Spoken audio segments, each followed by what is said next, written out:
Hello everyone, welcome back to the Oak Island Research Channel for some more Cluedo. This is the part 2 about who wrote the La Rochefoucauld map. Thanks for joining, and this is a long video, but it reveals a lot, so if you wish to pause from time to time and grab a beer or a Coke, that's fine. I recommend you don't skip because we're going to go through a chronological process. First thing, again, I'm going to have a disclaimer that I'm using the material under copyright from a fair use perspective, a legal term in the US legal system that allows anyone under those 4 conditions to use anybody's copyrighted material for research, education, non-profit, and as long as you don't display the whole book. So I'm just gonna snip and share the interesting part for us, and it's very limited, so I'm not going to be infringing that law. Back to our usual suspects, or the people gravitating around the discovery and maybe the creation of the La Rochefoucauld map. I added in this picture, because I did some research, the date of birth of these people. So Donald Ruse was born 7th December 1942, according to himself in his book. So he's now 79 years old as we're talking. Is it 79? Yes, 79. Yes. Zina passed away, unfortunately. And William Jackson, I managed to find some dates. So supposedly he was born in 1938 and he passed away on the 24th of March 2000 at 62 years old. And I found Dan Spartan was born in 1941, according to Donald Ruse in his writing. And that's going to be important in some later revelation about Dan Spartan. So that's where we're going to start our journey today. Who wrote La Rochefoucauld map? Well, we can think about who didn't write it and therefore start to eliminate some of the suspects. On Scott Wolter's blog, and I gave the address here, Scott Wolter is another researcher in Templars and in some stone that was found in the USA that is controversial but seems to be real and put down there by Templars. Scott is a friend of, or introduces himself as a friend of Don Ruse. They did research together. We got pictures of them together. And Scott allowed Don to publish some word and comments on the post dedicated to those documents. And he allowed Donald Ruse to express himself and justify the fact he was not at the origin and he was not involved with the Oak Island map. This document dates from August 21st, 1979, right? And this is from Bill. You can see the signature at the bottom, Bill Jackson, to Don Ruse. And Bill writes that Dane and Drake, other characters in the overall story, suggested that ask you to engrave something from us. For us, we needed to come up with some means to entice the propaganda duo people to want to bid on the Ellie letter, whose back we have imprinted with a design that appears to have a solution to the Oak Island treasure. That is La Rochefoucauld map. So according to the story, according to this document, where I'll let you read, you can pause the video and read. There's the CIA involved. They want to convince a group called Propaganda Duo P2 to buy some documents and fool them by making a fake document and fake inscription engraved on some blades. Okay. Overall, if that document's true, first I'm asking myself, this is a pretty sensitive document, and it's only 25 years old. Has it been covered by official disclosure of CIA documents? That's strange. Normally those things really don't get published easily. And so that's something that some of the names are marked out. It's almost, I don't know, it looks like a recent scan, the black dots. Anyways, that's the document that's given to us by Don, signed by Bill, explaining that Bill created, or Bill's team created, the LE letters whose back we have imprinted with a design that appears to have a solution on the Oak Island treasure. La Rochefoucauld map is the LE letter. Okay. And if you read that blog from Scott Walter, Donald Rue explains the whole thing. And I only picked up selected and interesting parts. He says, I inherited those documents from a work colleague, Mr. Bill Jackson. And we've got the document of the official transmission of the son of Bill Jackson, Mark, to Donald Rue. Bill died in 2000. He left the material to me, and he left to me, that's Don Rue writing. And you can check on that forum, on that blog, it's still there. Don says Bill bought the Oak Island map or acquired it in 1994. So on that document, it says basically, we have imprinted the design, says Bill. On that document, Donald doesn't say he imprinted the document in 79. He says he acquired the Oak Island map in 1994. I don't understand why that twist. That's very strange. Let's carry on. More of Donald Rue writing on that post. Oak Island map is a fabrication, most likely created by Bill Jackson as part of an assignment by the agency being the CIA. Dr. Jackson worked to intentionally set up a bad guy association. So it's explaining the content of the letter. And then it says, shortly after, I discovered the Oak Island map hidden within the pages of a book by Bill in 2019. So he inherited that book, and we know the story from my previous video. It was at Zina Helpen's place for Christmas, playing with that book, found those glued pages together, and found that map that Dr. Jackson hid, maybe I don't know when, because originally he was supposed to have created that document to give it to the P2 organization.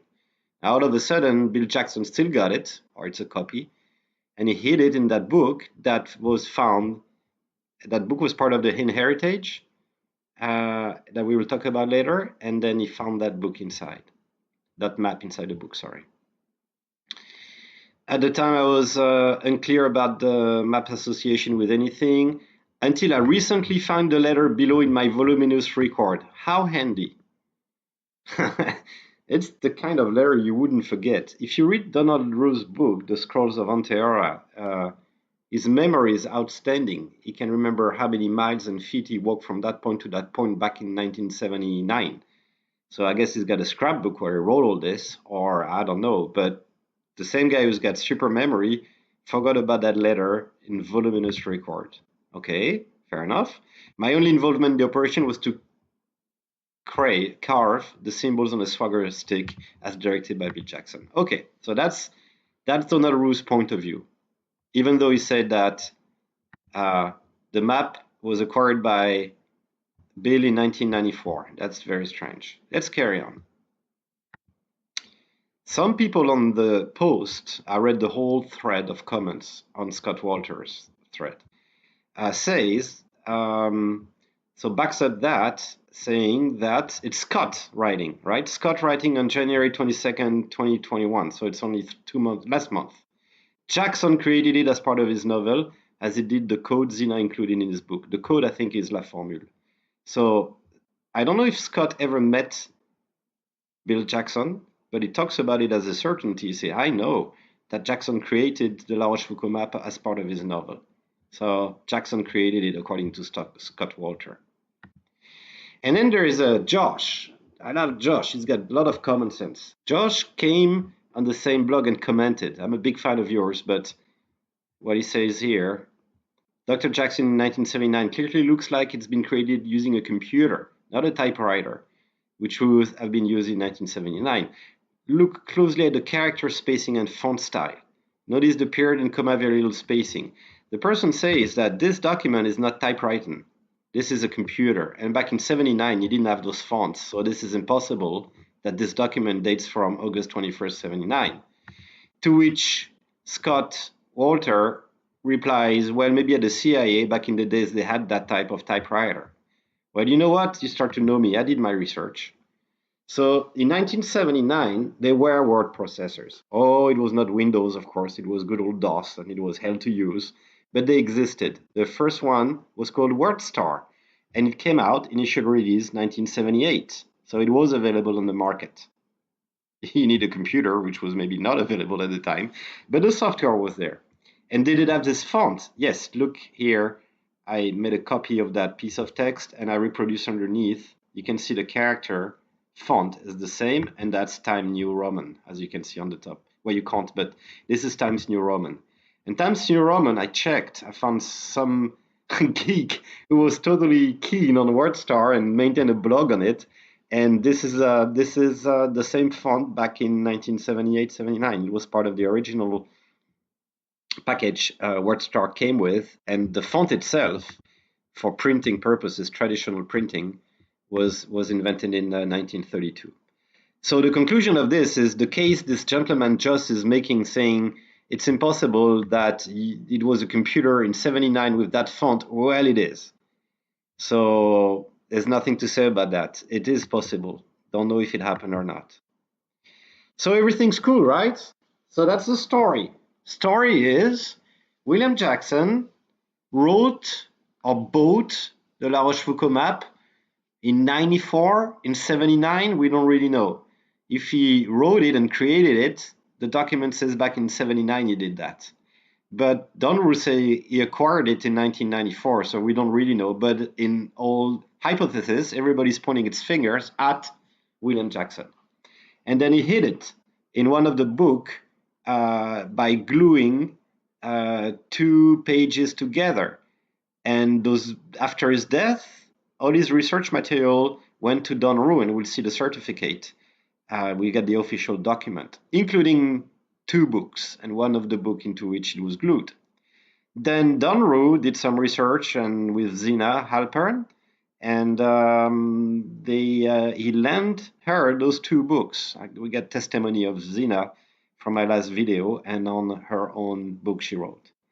And then on a merry Christmas evening at her place visiting, he discovers by chance the map that his friend Will Jackson either wrote in 79 or acquired in 94.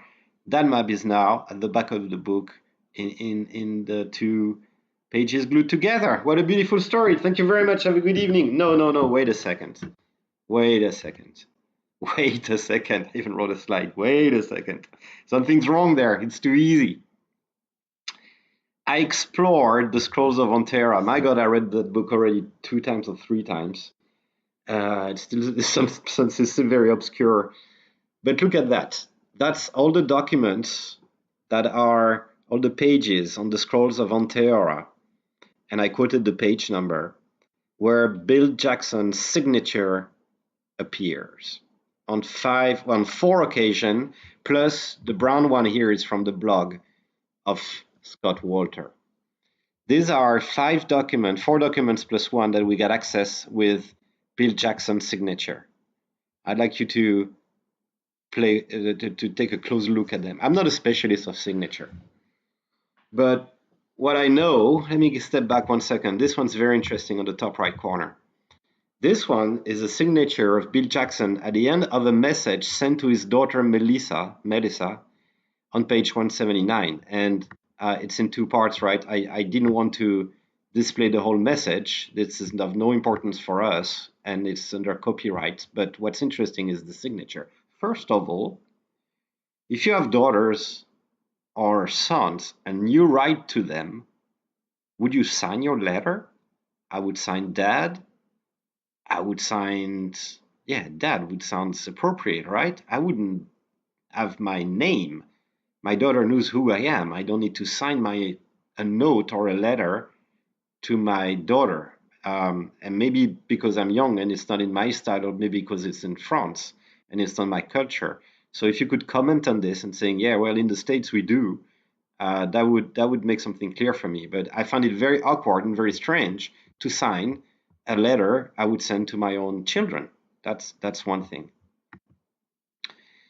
And okay, so let's pay attention to those signatures.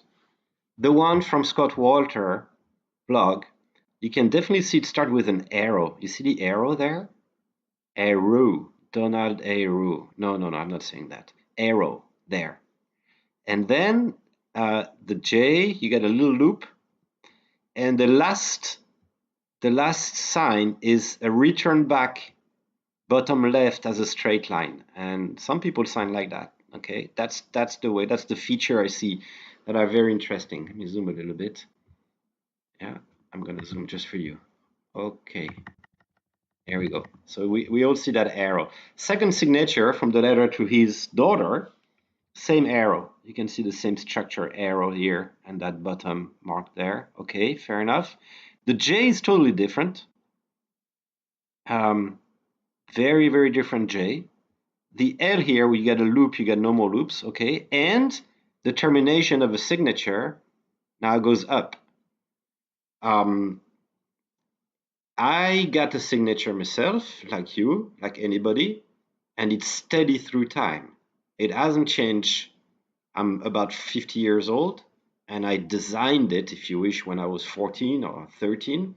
Hasn't changed still, not a dime. I think it's the same for you. The way you sign is a very personal thing. Signature are very personal. And you wouldn't sign sometimes with a dash at the bottom and sometimes just going up. That's the first thing I found strange in that signature of Mr. Jackson. The one at the bottom from a document there is on scroll of Onteora that he signed. Now he doesn't sign Bill anymore, he just puts the B and the arrow doesn't exist anymore. And at the end, there is neither going up or not going backward. It's kind of dies here at the bottom. But the J is detached. Here the J is stuck. J is detached here. This one, not very visible, but no sign of an arrow, and Jackson's going up like in this one.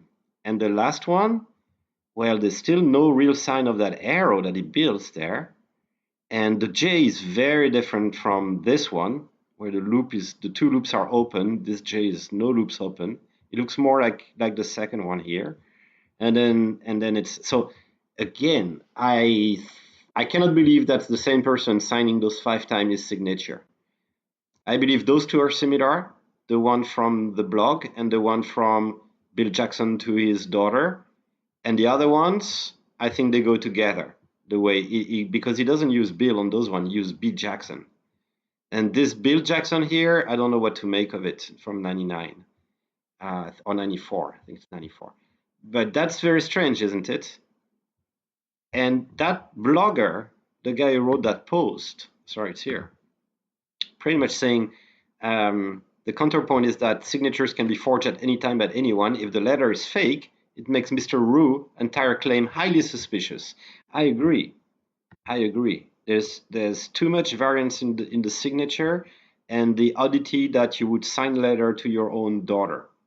That's weird. Let's carry on. This is the document, or part of it. Only took the snapshot of interest. It's a 3-page letter from Mark Jackson. Look at the bottom. Mark Jackson, one of the son of Bill Jackson, to Don Rowe. And that's a document officially transmitting the usage, copyright, and benefits of all the documents that are present in the scroll of Onteora as inherited by Donald Rowe from Bill Jackson. So that's the document. And I found some very interesting things in that document, of course. Look at the signature of the son of Bill Jackson. You can see that arrow again, right? And the way Jackson, I put some sample here so you can compare. How close is your signature to your father's or mother's? Since when do family signature transmit? I've never heard of that. My signature is very different from my dad's and my mom's. And his is different from his dad. And you can see a real similarity in that arrow there, the arrow here, the arrow here. So Mark Jackson signs pretty much like his father signs. And that I find that very, very strange. I've never heard about anybody getting DNA transmission of a signature or anything like that. That's very, very strange. Something else that's strange on this document, The public notary, Patricia B. Kern, or Kem. I searched for that name. I searched for it in the Department of State of the State of New York, Patricia Kem, public notary in Putnam, and nothing came up, of course. So that was interesting. I might want to try again with Kern because I'm not sure it's. No, I think it's Kem for it, Kem. But I checked also with that number, registration number, nothing came up. Now, to be fair, this document was established in 2008 and we're in 2021. So maybe that person passed away, moved, I don't know, but I couldn't find it straight away. You want another strange thing? And that was very, very strange. Look at the 8. You've seen those 8s. I've seen those 8s. So many times we've seen those 8s. Can I show you? You remember that? 78 east when you return the boat or the bark? Look at that 8 structure. Look at that 8 structure. Somebody who doesn't finish the loop. Somebody who doesn't finish the loop. Somebody who kind of forced himself to finish the loop. With a little part at the bottom and a big part at the top. Little part, big part. Little part. I don't do my 8s like this at all. So, what do you think? What do you think, Mr. Rue? Something's weird in that document for sure. And those 8s, I reckon those 8s are, in French we would say not Catholic, meaning something suspicious about them. I guess it was from the Protestant time. Anyways, that's interesting, huh? But there's more. There's more. You think you're at the end of your day, only 2 slides. On page 316 of the Scrolls of Onteora, which you should definitely acquire if you're interested in all that, Donald Rue talks about the discovery of Zina Halpern, of course. And he says she found that map, and he says, I don't know if it's related with Oak Island. And he says on another page that the translation in English of the map. Okay, so I browsed those pages, the 470 pages in that book. And I browsed through it, and I already knew the Rochefoucauld map pretty much, as you know since my video. So I looked at it, and I concluded on the first impression, well, that's a sloppy job. There's some ink marks everywhere, and this is useless with just another translation that I've seen on the net. And I skipped it. And then I went back to it one afternoon, and then I realized that, hang on to the edge of your seat, the original's at the bottom. The original text here in French, le trou sous la trappe, means the hole under the trapdoor. The translation given by this map in English that has been written by Donald Rue, because he doesn't say I got this from Bill Jackson. He said pretty much that's the translation. And he translated, Mr. Rue translated le trou sous la trappe as find beneath the trapdoor. Not the hole beneath the trapdoor. Find. Ah, we have a problem. We now have a second La Rochefoucauld map in English, where all the text is in capital letter, where all the text in the original La Rochefoucauld map in French is in small letter, to hide the spelling and the writing style. And incredible, guess what? That map is coded. You wanna prove? Well, look at those signs here. You see the HO? Why would you put a little sign there in the middle of the HO? There's another coding system. You see those axes? Donald Rue took the time to draw one vertical line, tangent. Hey, dot to dot, you're gonna love this. Tangent to the island. And if you zoom, it's 2 lines at the bottom. 2 we made, 2. And he's telling us something again with this map. So Mr. Rue is not innocent. He's not guilty, but he's not innocent. Come on. You got a La Rochefoucauld map, you're claiming you didn't put your fingers in it and you did nothing with it, even though the 8s on it looks like the 8s on your writing. The signature of Bill Jackson document you're providing to us that innocents you, that signature doesn't match all the other signature you provide in your own book. And at the end of the day, you provide us with a pseudo translation of the map with a lot of ink stains, with coordinate referential made of 2 lines. And on the first set of words, the translation is wrong and is saying something else. Go find something beneath the trap door. And if you look at the R of trap in trap door, I see an arrow and I see 2 T's that look like some entry to something. So I started decoding it, lady. I haven't. It's not the same coding system as the French map. It's another way of, and I think this afternoon I started to make progress on it. I kind of understand 1 layer. I think there are 2. And if you want to have fun, you can snapshot this for your own usage and not rebroadcast it, of course, because this is under copyright, even though I'm using it here for educational purposes and recreational purposes. If you want to try to crack it, you're pretty much at the same stage as I am. You know as much as I do, and we're starting at the same point. That is, how bloody hell is this one coded now? There we are. Thank you for watching. That was a little bit long, 25 minutes, but I think it was very, very interesting. Take care and I have the pleasure to have you on board again. Talk to you soon. Bye-bye.